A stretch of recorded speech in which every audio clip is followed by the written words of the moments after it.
some carefully scripted questions. And then there'll be a chance for you to ask any questions from the floor. And the idea is that we're going to finish off by having a walkthrough of Manic Miner and do a kind of director's walkthrough. Is that the right word you get on the DVD extras? That's the plan anyway.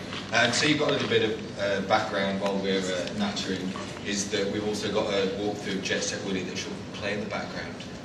Wonderful assistant there. So if you want to oh, all right, okay. You've got a magic keyboard. Oh, there you go. Okay. So obviously it's the original copy. Anyway, Matthew, as you can see, we've got an absolute room full of people here. Are you still surprised that people are so interested in what you did on the Spectrum? Does that surprise you? Well, I suppose it's nostalgia, isn't it? It's part of it's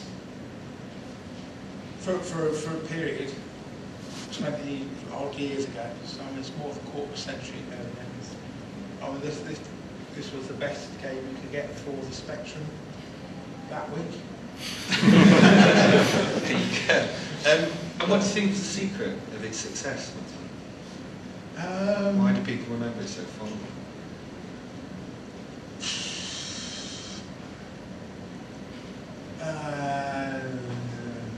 Sorry, just have to ask them. Well, we'll come to that later then. Matthew, let's take you back. Whilst we've travelled over from Liverpool today, and you're often associated with Liverpool, that isn't where you were born. You were born in 1966, I hope you remember this, 1966 in London. Can you remember much of your early childhood in London? Bits and pieces. I mean, anything you'd like to share? I can remember the noise my potty made on the kitchen floor. Okay, so toilets were a key, that comes later, you see, in the games now. Toilets were key. You moved up to... all 18-month-olds. Well, you moved up to Liverpool when you were 7, which would be 1973. What was it like, a London boy, moving up to Liverpool? Well,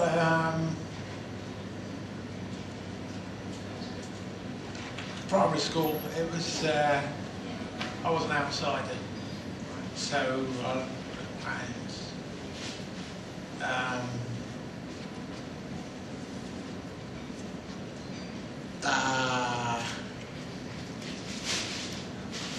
Did you have a Cockney accent when you moved up?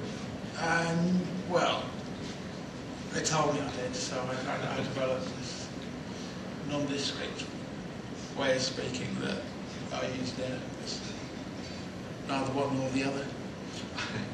You mentioned... everyone thinks I'm a Scouser. Better or worse.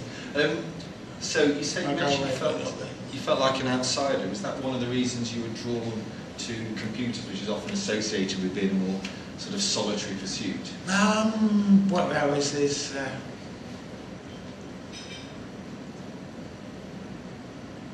not particularly.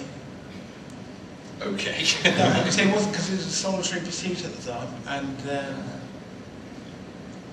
because the computers were very scarce, so there was generally a crowd, like in a tandy shop, especially it's like where we used to go to, like, and there's usually a crowd of people around that one, the only computer in town. The only computer in town. So tell us, this tandy shop then, that was in Liverpool. Tell us about the first time you discovered this mecca that you would spend lots of your childhood. It started off, I was,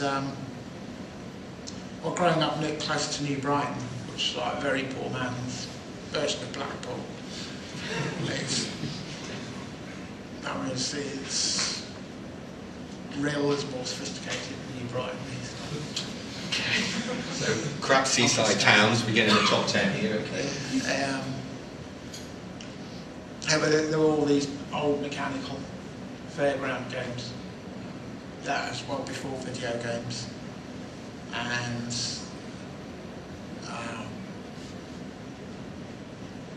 I had ideas about working that field. With one of the old mechanical machines that's still got here. Proper fairground rides and whatever in there. So you had ambitions to work on a fairground? Yeah. Okay. And the computer games were just like an easy way into that. And then there's the Space Invaders. So I wanted to make arcade games before computers were available. And then computers came out and that offered a way of doing it. So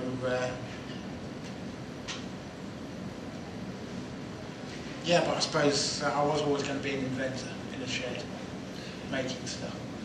Man in sheds. Okay, so can you remember when you managed to actually get your hands on a computer of your own? Well, yeah. I was at one, Christmas '79. I got a TRS-80. And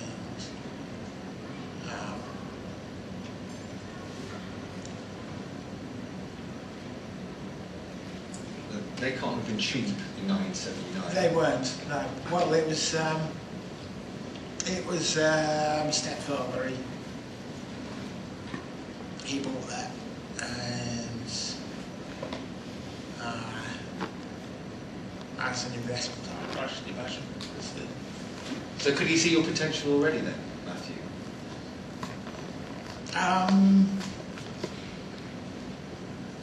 I shouldn't think so. Well, I don't know. I'd have to ask him, wouldn't I? You'd have to ask him. You're asking me how other people. Okay, so you got hold of this Tandy computer, which I believe was almost £500, so certainly not cheap. How did you go about trying to return this investment that your parents had shown in your interest in computers? Well, I had to look at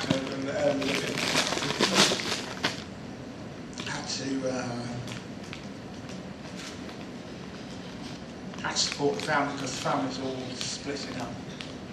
It was actually just before they split up.